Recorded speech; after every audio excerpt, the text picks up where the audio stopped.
नमस्कार, मैं आरडी भारती और आप देख रहे हैं बिहारी सुल्तान। केंद्र सरकार का बड़ा फैसला आया है जातिगत जनगणना, और केंद्र सरकार ने कुछ आरोप भी लगाए हैं, कुछ ताने वाने भी मारे हैं कांग्रेस के ऊपर, विपक्ष के ऊपर। मैं सारी बातें बताऊंगा।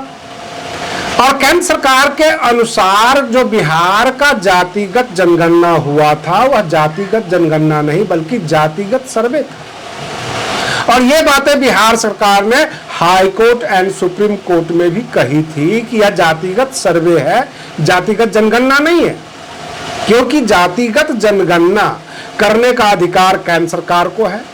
और केंद्र सरकार ने कैबिनेट के अंदर यह फैसला ले लिया है। बिहार विधानसभा चुनाव से पहले मोदी सरकार जातिगत जनगणना करवाएगी। अब इसमें क्या क्या पेच फंसा हुआ है मैं अपने दर्शकों को बताना चाहता हूं। अगर आप हमारे चैनल पर नए हैं तो चैनल को सब्सक्राइब कर लीजिए, वीडियो अच्छा लगे तो इसे लाइक कर दीजिए, शेयर कर दीजिए। नीचे काले में सब्सक्राइब लिखा हुआ है, आप उंगली से दबाएंगे मोटिफिकेशन हो जाएगा, नोटिफिकेशन आपको मिलता रहेगा। सबसे बड़ा फैसला, अहम फैसला मोदी सरकार का। मोदी सरकार ने यह क्लियर किया कि बहुत कुछ सुधार की जरूरत है। जैसे कि पिछली बार जब बिहार में जातिगत जनगणना हुआ था तो सरकार ने खुद ही माना था हाई कोर्ट और सुप्रीम कोर्ट में कि यह जातिगत सर्वे है। आरोप भी लगा था, बहुत सारे जाति वाले ये कहने लगे कि हमारी जातियों की संख्या कम दिखाई गई है। बहुत जगह से यह आरोप लगा कि गांव के जो ग्राम प्रधान होते हैं, मुखिया, सरपंच, उनके दरवाजे पर अधिकारी गए बैठकर और सभी जातियों के बारे में एक मोटा मोटी जो है आंकड़ा ले लिया और डाल दिया कि इतना व्यक्ति इस जाति से है, यानी जनसंख्या बता दिया। बड़ी घपलेबाजी की बू आ रही है। जो नेता प्रतिपक्ष है राहुल गांधी जी पार्लियामेंट में, लोकसभा में, उन्होंने भी उंगलियां उठाई थी कि जो बिहार का जातिगत जनगणना हुआ है उस पर काफी कुछ संदेह है, काफी कुछ आंकड़े गलत हैं, और बहुत सारे लोगों ने भी उंगलियां उठाई थी। सवाल ये उठता है कि जातिगत जनगणना और जातिगत सर्वे में क्या अंतर है।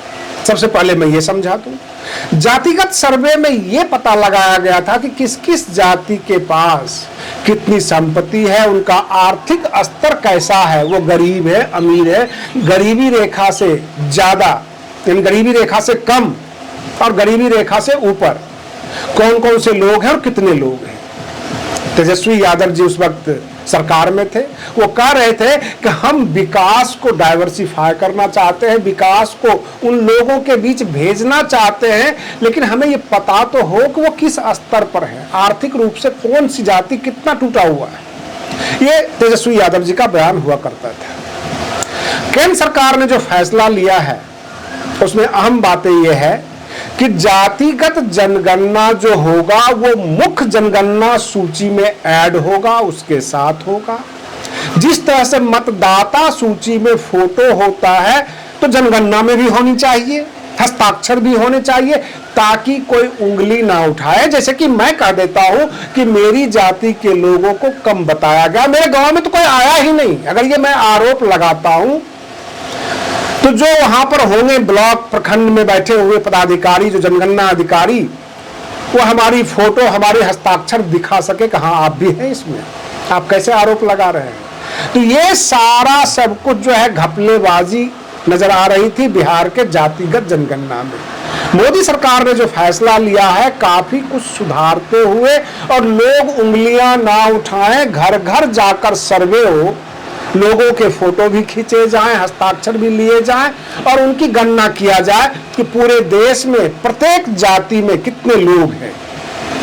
इससे ये पता लग जाएगा शेड्यूल कास्ट में कितने हैं, शेड्यूल ट्राइब्स में कितने हैं, जनरल कास्ट में कितने हैं, ओबीसी में कितने हैं। अब ओबीसी में दो पार्ट आता है, पिछड़ा और अति पिछड़ा, तो सबकी गणना आ जाएगी।